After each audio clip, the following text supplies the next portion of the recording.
Team mar jobengi ma Equity no yudo loch e tuke mag handball league maduong' mar yawuoyi pachoka ka team mar mbalariany mar Strathmore notengo Wakanda e lap Manyayo National Stadium.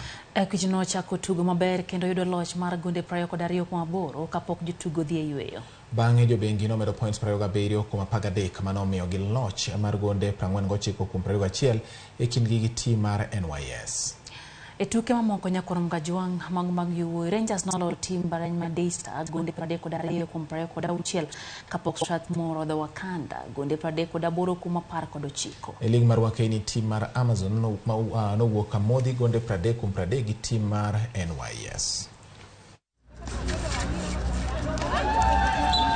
It's good, as you have said, for my team, because every other time our team wins, of course, it's good for the team, for the coach. Yeah, we have won very well, and because the idea is that when we meet a team that we are able to score, we must make sure that we get enough scores so that as we proceed and maybe we are going to have our top contenders, then at least we have a good goal aggregates. Despite the fact that game imekuwa hard, lakini we are playing an experienced team. Bearing in mind their coach is the national coach, so at least other scores I've made an achievement. It's now still we are learning through an experienced channel.